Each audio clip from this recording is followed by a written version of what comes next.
Today, I have Kelly in the Mystic Millionaire podcast studio. Kelly, thank you for being here. Oh my gosh, thanks for having me. It's been an honor to get to know you over the past few days. Kelly and I were introduced by a mutual friend, Jessica, and I'm really grateful. I feel like we've known each other before. We're speaking the same language, and we completely got immersed in our behind the scenes, like catching up conversation and getting to know each other better.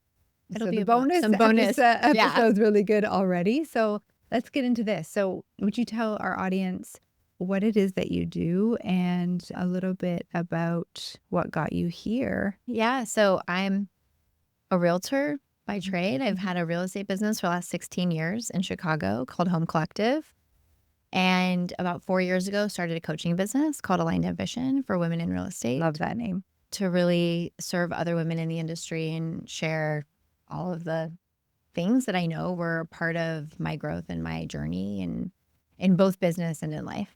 Yeah. So And you built your real estate career, I guess, outside of the paradigm Yeah. of the hustle culture, the masculine energy. And did you know that you were doing things differently when I you built that successful It's business? so funny. So I did to some degree because I would look around. I would hear a lot of the coaching advice and these different things that people were doing. And I was like, I don't want to do it like, so I'm going to do it in the way that feels good to me. Mm. And so I think, sometimes I think it was just like the sort of like sassy 26-year-old in me who was like, I'm not taking your advice. Like, I'm going to do what I want to do, Amazing. which served me very well. And so I don't think I understood to the degree of it really until like a few years in. And at about 4 years in, I had really hit like top level in terms of our industry for our town or for the city of Chicago. And I was like, the way I'm doing this is very different. And that was at the time where I also needed some help. And it got to the point where I was like, well, I could hire someone. What do I want to do? And I'm like, I just want to find another woman who wants to learn and I can share the ways that I'm doing it differently with her and help her grow her business. And that's really what started Home Collective, was mentoring another woman and helping her grow. And she still works on my team and still a highly successful agent on her own. Amazing. But it was really from that place of, I know I'm doing this differently. And so, yeah, it's kind of been the mantra, honestly, for all these years. And the real estate agents that work with you at Home Collective are all women? All women. Yeah. Yep. That's just cool. It's cool. And it's intentional. Yeah. We really do grow our businesses in different ways and men. And I wanted it to be a family and a really safe space and, a place that everyone could just truly be their authentic selves. And so by nature, I considered it at different points. It's like, no, this way. This is a women's club. Yeah. We'll keep it that way. And obviously, the way that we've been programmed as women, I think in any industry and in life and school, is to work hard to become successful. Yeah. So what do you do when a new woman joins your team, or even as a client who comes in with that paradigm of like hustle, sacrifice, like give up their family for their career? Yeah. They've got to work harder for the money. Yeah. How do you help them unlearn that? Yeah, great. I mean, I love that you use the word unlearn. Yeah. Because I think we're all so hungry for the information, but a lot of times there's a lot that we have to unknow before we can put new stuff in. Yeah.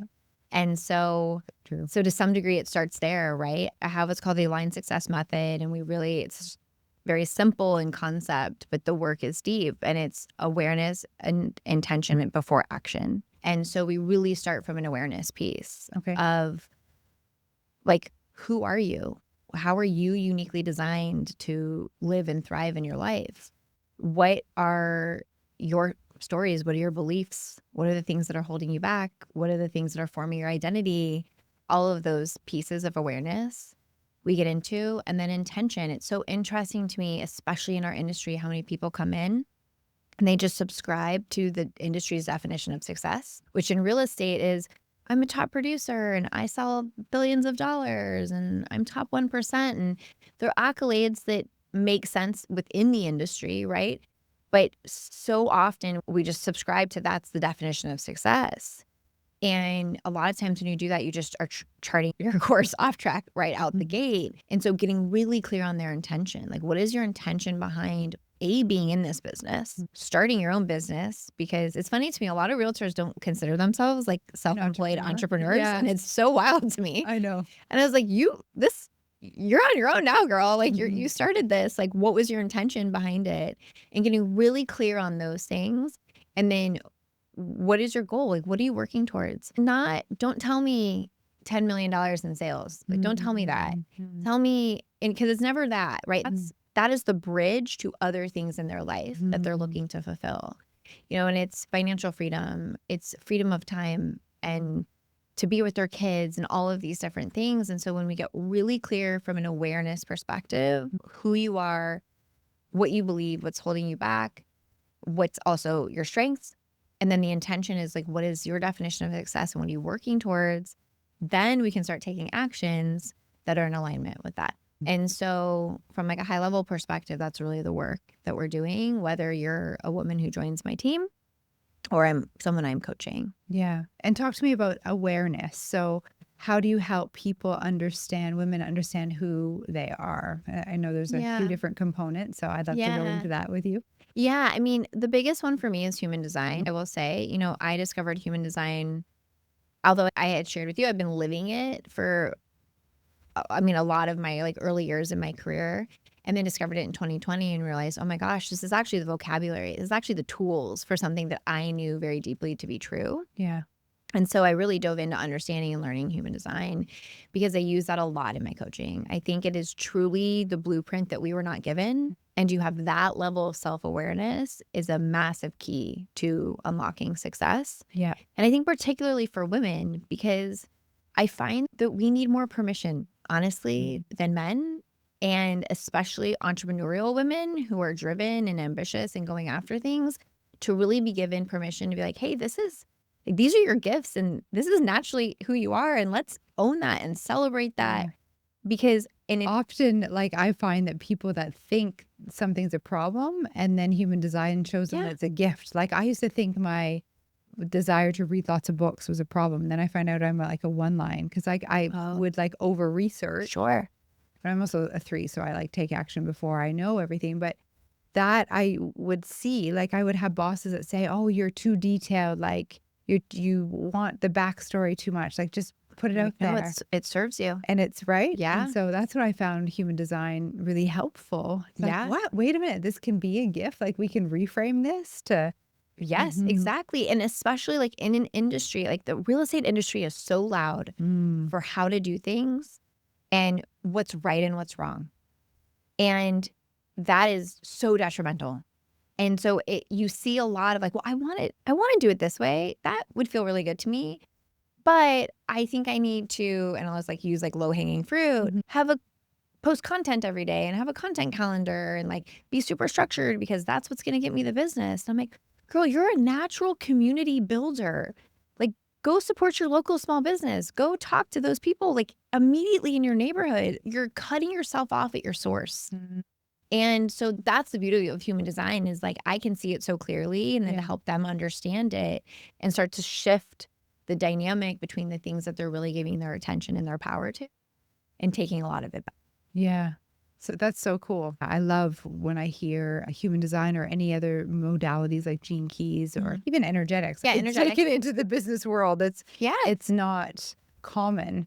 Yeah. So to have an entire company where that's one of your core values and a team of women that you're helping understand that, it's huge. Yeah. So to say that, obviously energetics, like I live and breathe it. And that's a big part of our conversations that we're having day in and day out is helping to reset that and elevate it and catch it when we're off track. And then also the conscious leadership tools. Like I've become very familiar with that work in the last year and it's been really transformational to me too. And so really understanding we're making conscious choices every day which I know I'm sure shows up in your work as well, right? To move in the direction of our dreams and how responsible are we being with that? And so when you talk about that, tools. Talk to me a little bit more about that. So making that decision, does that come back to the action, that third step that you were? Yeah. So it would show up in action. It would also shows up in the awareness and also like the frequency, right? So conscious leadership is this really beautiful concept of like being above or below the line. So if you're experiencing something, let's just say a client chose not to work with you and you're pissed and you're upset and now you're freaking out because you were counting on that deal, you're below the line and you get to make a choice if you want to shift from below the line to above the line, which is trust and abundance and confidence and these types of things. And so it'll show up in those ways. And I think what's really neat is when you understand energetics, right? Yeah. How directly correlated what it is, its actual tools, and again, language and certain types of questions and ways of engaging that help make those shifts possible to really ultimately elevate your frequency. Yeah. Because Good. we know that's what it's all about. Yeah. So yeah. Very cool. Yeah. Okay. And then to answer your question, yes, Yeah. then there's actions that get to follow that. Yeah. Then you get to decide, is this thing serving me? Do I need to have a conversation with someone to clear this up? Do I need to make different choices so that I don't end up in these same patterns of behavior? But I won't let you take an action until you are very grounded in the awareness and the intention before. I love it because the energy behind the action's more important. Yes. Yeah. Always. Yeah. It precedes everything. Yeah. Yeah. I wish I knew that earlier. Yeah. I had no idea that the energy, and I see it as like attitude, my thoughts, feelings, and actions in alignment. Yeah. That if I'm in a positive mental attitude and just make it really black and white, and a negative mental attitude, we did some experiments at Proctor Gallagher Institute with that. It just made it like really clear. My thinking, feeling, and acting in a way that's negative or positive, and we all took the same action. There were like hundreds of us taking the same action as around prospecting. And the group that was in negative mindset or a negative attitude, we were all calling people, and the people they were calling didn't even answer the phone, let alone they got no's. So it was like less than 10% a yes to a meeting. And then people that on purpose put themselves in a positive mental attitude, they had over 87% yes. Wow. And then we switched and we said the same fascinating? thing. Yeah. So I love that. It's remarkable. We change that energy and everything else changes. Yeah. Yeah. I mean, we know we're all energy. We're all everything is energy vibrating, right? So to me, it's just very common sense, but Yeah. it's wild that it's not at the forefront of every conversation at childhood or any of those things. I mean, I have an 8-year-old and explaining this to her is actually so fun for me. Yeah. Does Does she get it easily? I fear we're starting to trend into this. She's, losing touch with her like true energetic being, because when she was little, all the time we would talk about such a tangent, but she lost like this fake gem she had at the park and it was like mulch everywhere. I was like, we'll find it. Just set your intention. We're going to find this thing. And we were like having fun and we found it right away. And it makes no sense why we found this thing. Like this thing is literally a needle in a haystack. Yeah. And I go, you're always really good at finding gems. She goes, I am. And the next day we're walking into school and she's like, Mom, look, I found a gem.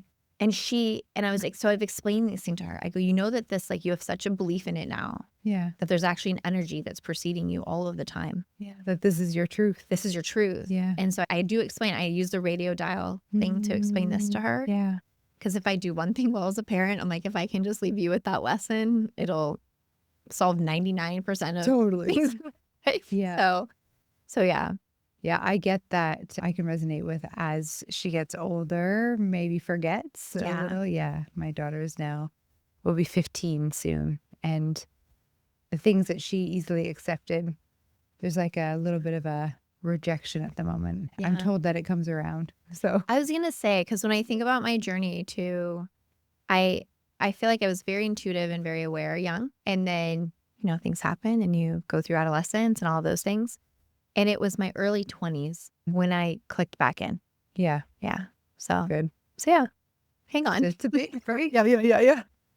Okay. So you've got your 3 steps Yeah. when women start to work with you, both clients and your team. And I love that you make it so simple, by the way. Yeah. It doesn't need to be complex. It's real work. It's deep work. Oh, yeah. And it can go on. I mean, I'm still living my own work, right? Every day am I aware of what's going on with me? What belief is here that this thing is showing up in my life? Am I really clear with my intentions before I take an action? Yeah. Because it's easy to be reactive. It's easy to live in response to the circumstances. I think it's a lifetime of that. Commitment. But to just always just have those three things has just been such a grounding thing to come back to and to teach. So Yeah. yeah.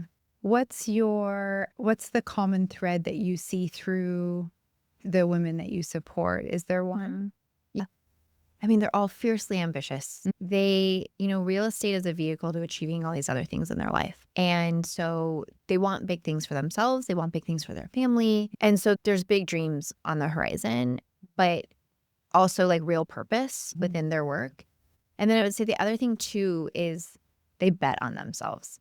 Like there was a moment, you can see it, where they realized they were actually co-creating their reality. And they made the choice to leave corporate and, become a self-employed realtor or to do something dramatically different. And so there's a commonality in that, I would say, because when you do something like that, one, there really is no other option but to succeed. Yeah.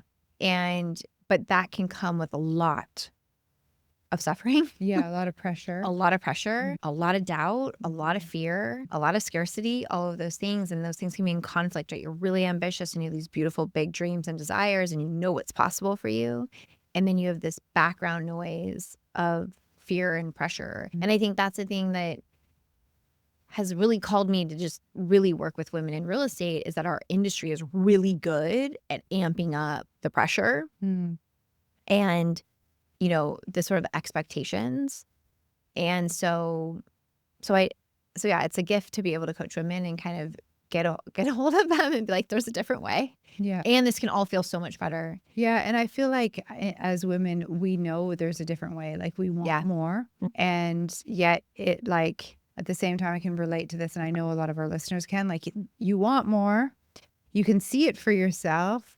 But the way that you've been showing up until now doesn't, you can't imagine working any harder. So there's got to be a different way because you can see that vision, that impact. And what is that way?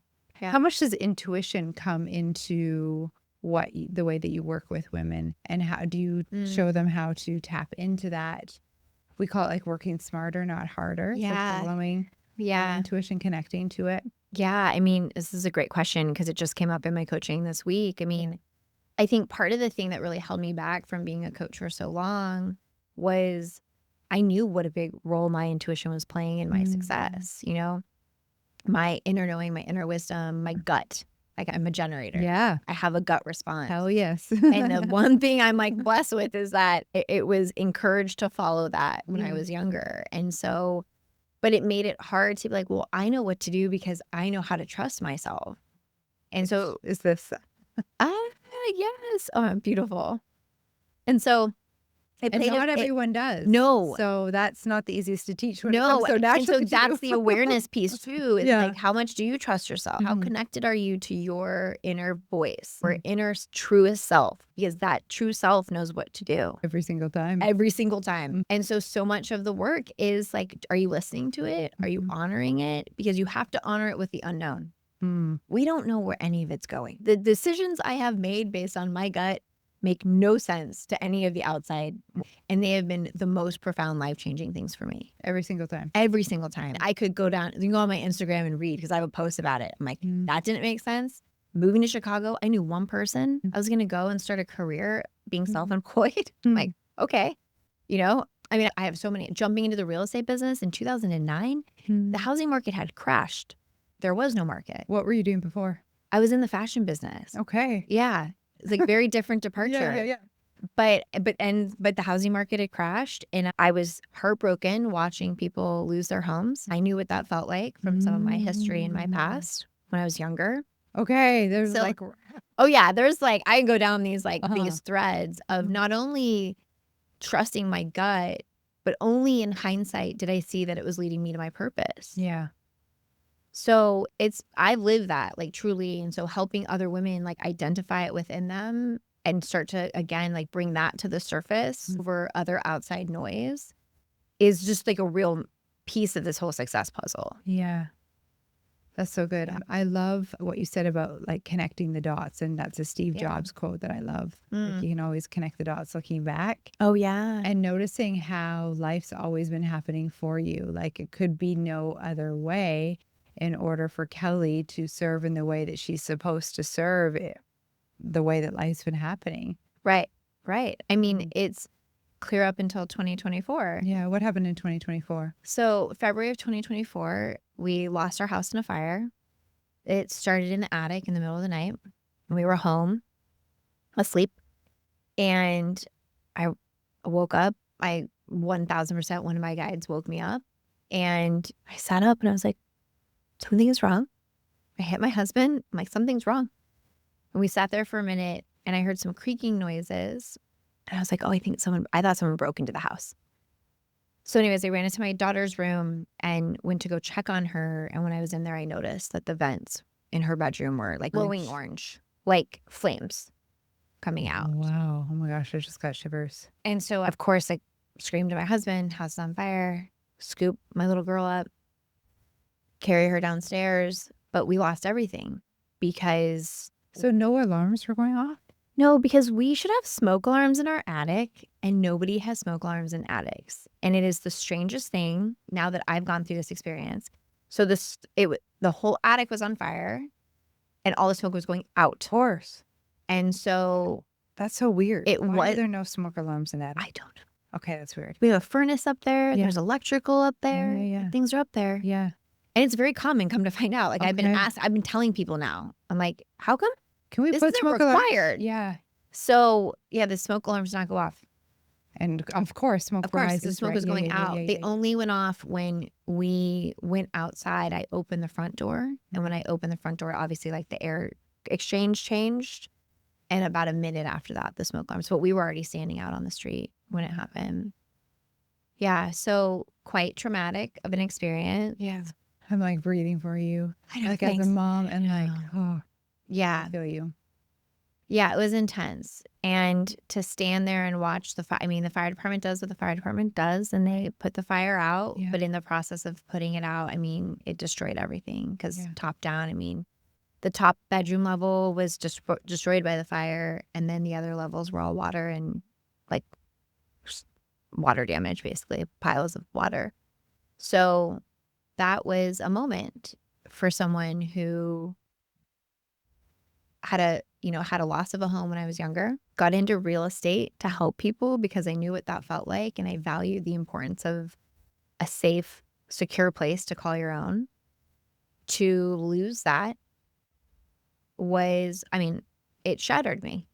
It really made everything that I knew to be true just completely just evaporated really in front of my eyes. And so the last year has been a real journey of figuring out, like, I want to say figuring out that we know that home ultimately is in ourselves, that safety is within ourselves. But I didn't realize how much I was controlling that and creating that by work and by force and by achievements and things like that. And it was really like, in my opinion, like a nod from the universe at that time to just be like, that was great. Got you here. You know, it's a part of your story. It's big part of who you were. And now this is the work now going forward. Can't take it. Yeah. Can't take it with me. Literally and metaphorically. I mean, Really. genuinely a very large part of me died the night of that fire. Yeah. Died when you watch your home be destroyed. And like, And there's nothing you can do. Like There's I just got like you're watching it yeah, burn up. nothing you can do. And I had no choice in it. And I did everything right. And that was the like gut wrenching, but I did everything right. Yeah. And Did it that come up often didn't for you? matter. Oh yeah. It was Yeah. present. I mean, Like why? I did within a everything. few days. Yeah. I remember speaking to like a Oh, trauma I can therapist, feel that. and I was like, I don't understand. Yeah, this isn't meant for me. No, Yeah. I did everything right. Yeah. And it took me some time. I mean, as I shared, I'm still not totally healed. It's Mhm. going to be a long journey. I'm still really deeply understanding why it happened, you know, and there's been some gifts that have absolutely come out of it. But it was confronting for being such a big piece of my identity and a big piece of my success and all of those things. So, Also, I think, and I'm just going to speak from my own experience and let me yeah, know if this resonates. When we are a coach and we have got a lot of eyes on us and something happens to us or for us, let's yeah, use that language, people from the outside, I felt this is like, well, how does she, like, if she knows this, how is she manifesting this? yeah, You know, like, yeah, what does that mean? You know, and that like kind of, I judged what I thought other people were judging about me, yeah, yeah, my situation, you know? yeah. Yeah, for me, it was, I mean, I do think I manifested that. I never thought it, not the way it happened, Right. right? As I shared with you, I had already felt like I outgrown that home and was a different person in some of these things. And sometimes the universe takes you quite literally on things. But it's not But to blame, right? So like no, for our listeners, there's no, like what, as Kelly says, she manifested it. It doesn't mean that she wanted it. She didn't will the fire. I think that's a huge distinction totally. that sometimes people can hear as like consciously Yes, speaking yes. at a certain level of awareness, but and think, oh my gosh, like, are you saying that she like, you know, Well, right. and you did, and yet you didn't, And I you know? don't, right, exactly, exactly. Like it's the how and the when is not up to us, Yeah. right? Yeah. So how I was asking for different things in my life. Yeah. How we got there, Yeah. I would have chosen a different how. Yeah. You I would would have have sold loved it. to not burn down my like have it Sell burned down. it Yeah, like and buy a new one. absolutely, Uh-huh. right? But And that way, though, wouldn't have served Kelly's no, highest being no, and allowed her to stay on purpose. That would have exactly, been too easy. exactly, Not enough growth. no. And I mean that's the thing when you're like I said, it's like this cosmic crumble. Like when you have that happen, if you don't believe in that moment that you're meant for something big, when something that big that you have to go through, Yeah.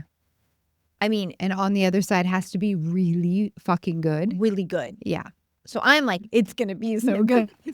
I was like crying in the corner. Yeah, totally. So it both get to be true at the same time. Totally. Right. Yeah. And that's a lot of what I've been navigating. But yes, as a coach, I mean, I do a lot of one-on-one private work because I love going deep and I love knowing my clients so well. I'm like hype girl, cheerleader, like confidant, like all of the things. Yeah. So everybody in my private space, like I was very transparent and very vulnerable about what I was navigating. And so that was okay. The online, you know, I always want to find I think we're all really good coaches when we are coaching from the scar and not the wound. Yeah. And so I walked the line of being very vulnerable and sharing when I could. And there was definitely times where I said, I'm not totally there yet, actually. And like, you know, on different things. That's a huge mentorship gift that you give. So, and if you wear the mentorship hat, that's a beautiful way to show up. If you're wearing the coach hat, it's different. Yeah.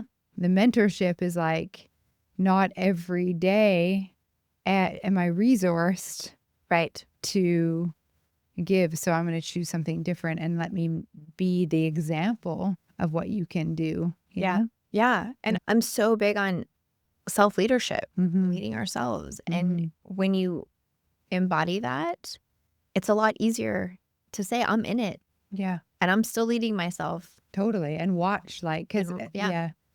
And you can too. Yeah. Like, shit's going to happen. Yeah. And you can get back up and you can stand, and it doesn't have to be perfect. No. We can be in the messy middle and you can see the messiness, and it's okay. And you can be hurting and you Yeah. can be vulnerable and you can be Yeah. emotional. And I think for women, that's really hard. It's Yeah. really hard to feel like you're allowed to feel all your feelings and show up in public in that way, right? And I know it's very vulnerable, but there's a lot of power in it too. Yeah, totally.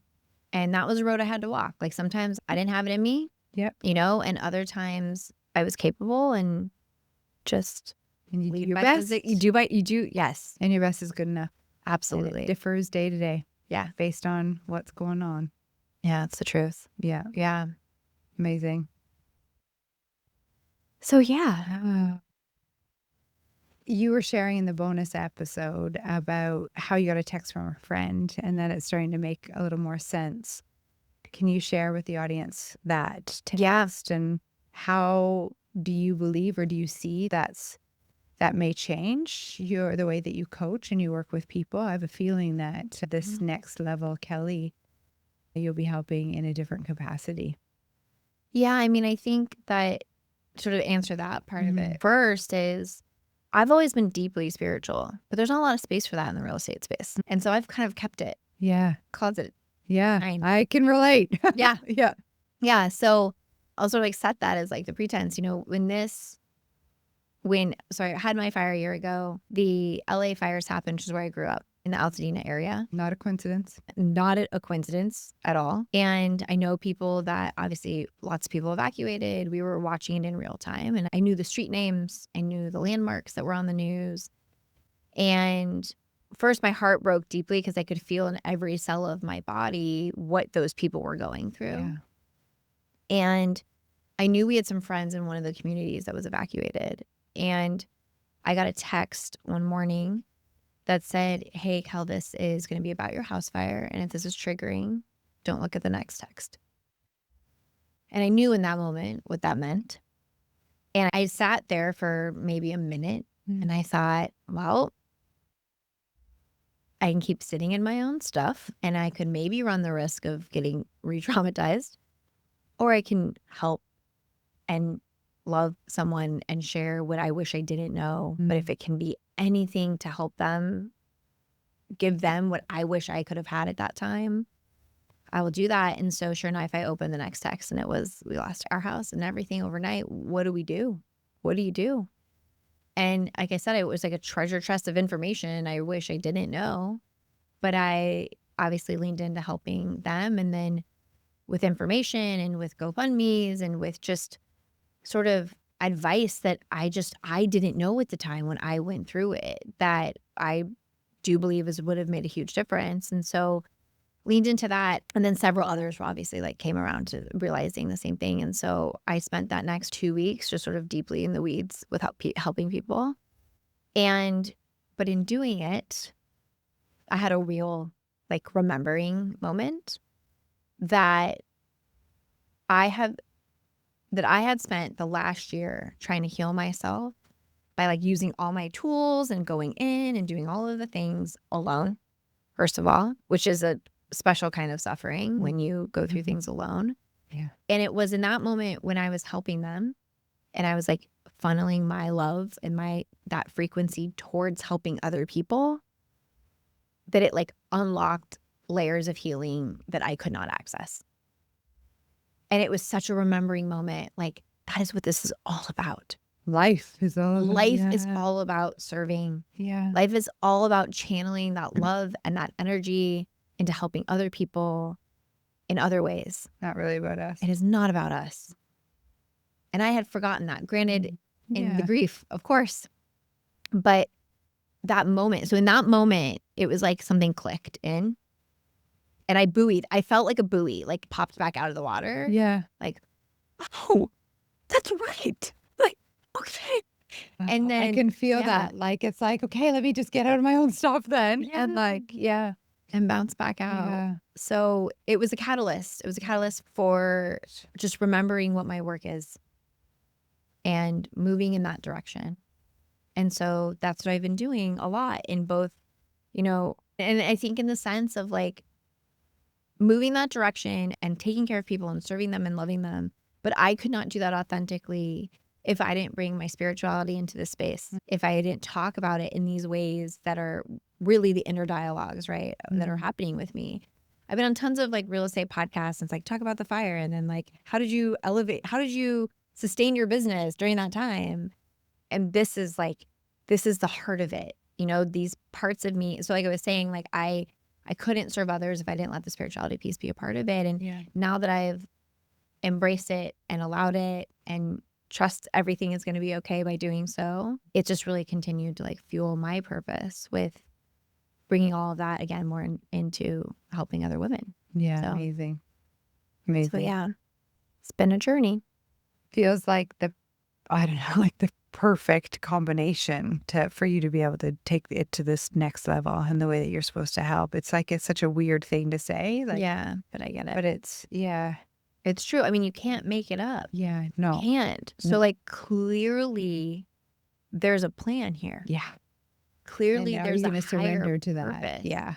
And the surrendering is hard. Surrendering has kicked my butt so many times. I think I'm surrendering. I know, but you're still gripping on to And I'm like, certain like ideas. Yeah, I hear you. Yeah. Yeah. I'm like, I know. And I'm like, intuitively, I know. If I'm like, yeah, everything but that. Yeah. Yes. Yeah. Like, Like, I'm going to grip onto this thing. Mhm. Yeah. keep Yeah. controlling it that way.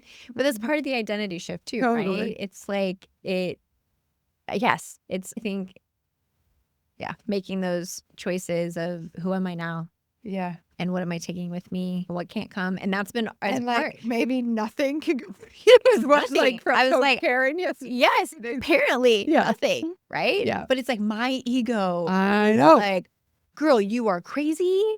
Like, Yeah. grip on. What are I you know. doing? You work so hard for that part of you. Yeah. Yeah, I know. I'm like, yep.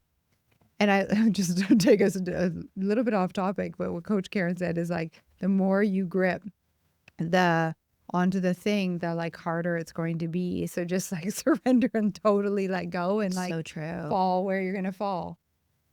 It's so true. And it's interesting, right? Because I know you do a lot with money and Yeah. and wealth energetics and all of that. And one of my most profound lessons repeatedly over time in my life has been that money grows in direct proportion to the unknown.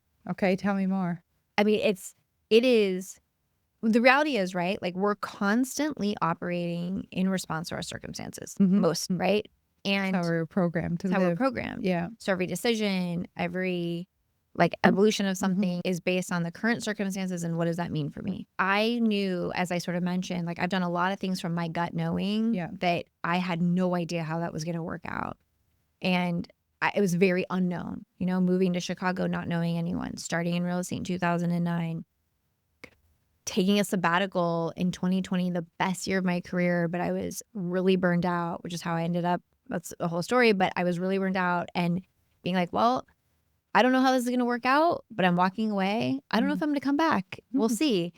And that's actually, it was in that break and in that spaciousness that I got the really like deep understanding that I was supposed to coach other women. And so I give those examples of like the money and the wealth and the expansion of that grows in direct proportion to the unknown. So like all of my success and my wealth and these things that have come into my life were literally a byproduct of stepping into the unknown. The courage. And the trust. Yeah. And so the surrendering, it's funny that surrender is so hard for me at times though, because it feels almost not choice, right? Those things in my life were choices. I made those choices. Some other things aren't always like the fire and gripping to these things. But I just think the correlation between surrendering and wealth and income and impact and all of those things are just so tied to the unknown. Yeah. I like how you've used the word unknown. I've noticed a pattern in my clients and the ones that have earned the 6 figures and, you know, the millionaire status. So there's about 30 people who have graduated from our work. And I often say it's like the ones that are bold enough and have the courage first to desire more, but second is to take that jump and what other people would call risky. Yeah. It's not a risk to them because they have an understanding of, well, through study, but understanding of like universal laws and principles that the net will appear, but they actually take it without seeing the net. And I feel like that's what you're saying with the unknown. It's like, yeah, it's money follows that. It does. Faith. It's faith. Yeah. You're funneling the energy. Think about it, right? And there's probably some degree of like you're becoming such an open channel also in your unknowingness and your surrender. It's like the universe can just channel it right through you. It's like I'm going for it. Yeah. Yeah. Love it. Love it. Kelly, thank you. Thank Yeah. you for being here. Absolutely. This was so What great. a gift. Yeah. I could talk to you I all know. day. I was just Not another, but Yeah. thanks for the time. amazing. Any last words of wisdom for our listeners? Oh my gosh. Yeah. I mean, well, one, if you're a woman in real estate, I just really want you to know that you're not inadequate. You're not fucking it up. You don't have to listen to the mainstream advice. You really do get to do this in the ways that feel really right and true for you. Love. So just give you that permission in case no one's given that to you. And yeah, I think for everybody else, it's like the core theme of, I think, the last few days of our time together and this conversation is that there's so much power in the frequency of love. And as we move through the world, just pouring into others, serving others from like a truly loving place, I genuinely believe is the unlock to what everybody's looking for. Yeah. So Love it. Service. yeah. Thank you, Kelly. Thank you. I've got 3 questions for you Oh no. to finish. Okay. Fire questions. Are you Okay. ready? I'm ready. Hit me. Okay. The first is abundance in one word. Go. Oh. Abundance in one word? Uh-huh. Freedom. Second question. Yeah. Millionaire mindset. To keep that top of mind, do you have a guilt-free indulgence that's like a non-negotiable for you? Oh yeah. Sick accommodations. Like Okay. Yeah. we're at the same hotel girl. Yeah. I don't play. Yeah. Like it is Amazing. a truly, like my environment is so important to me. Totally. It is everything for my energy and all the work I do out in the world. Yeah. So it is I do not feel an ounce of guilt or shame about it. Amazing. Yeah, I'm the same. And like that feeling when you're in like a crappy place, whether it's like I don't know, like it could be a hotel, but it could be a restaurant or even like a dirty airport room or something. yeah. I'm like, I'm particular okay, about come on. No. I have like, Where's the lounge? yeah, Uh-huh. my environment is very important. Yeah. And I love will have no problem paying for. Love it. Yeah. Okay. On the same page. Third question. You have one book and only one book that you can read for the rest of your life. What is that book? I'm a one line, so I'm like fascinated by I read so many books. Like, how do I know, pick you only get one for the one? rest of your life, by the way.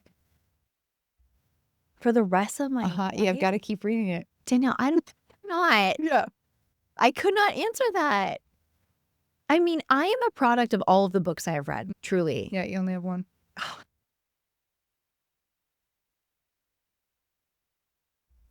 I'm trying to think of all the books I've read. I don't know. I don't think there's any right answer I'm going to have on this one, but I think. You're going to be texting me later. I'm gonna Like, totally it text wasn't you that later. book. Mom, don't do that one. Okay, I'm going to say this because this came up the other day and I look at my journey. And so I think I have a lot of like reverence for this book. Okay. But it was The Spontaneous Healing of Belief by, Spontaneous Healing of Belief. yes, Okay. Look it up. by Dwyer. Wayne Dyer. Thank you. Yeah. It's like Amazing. my brain just got Yeah, scrambled on no, that. great. It reminded me. Mm. It was a remembering. Look And where you are. And it was like, there's codes in that book too that you're like, oh, this is pretty simple. So I guess I'm going to say that, but I'm totally going to end up texting. Okay, love it. I got Love it. I'm holding you to. Kelly, it's an honor. I'm grateful. I've known you, so welcome back into each other's lives. Yeah, it's It's so been lovely. a pleasure to get to know you over the past few days. Yeah, you as Thank well. you. This is such a gift to like this is an unexpected, Mhm. production and kinship, and just to be able to have this conversation with you is like fulfills me so much before I fly home. So I Thank love it. you. Thank you. And for all of our listeners, Kelly's information will be in the show notes. Go follow Yeah. her. We had a great behind the scenes discussion for all of our subscribers. We call them the Mystic Millionaires in the Making. So they Love can go it. find that. Do it. Yeah, and if you watch this, come talk to me on Instagram. Come let me know what hit. Come Yeah. DM me. I live in my stories. I live in my DMs. I love the community that comes through that. So So good. don't hold back. Yeah, love it. Thank you for being here. Thank you. Thank you.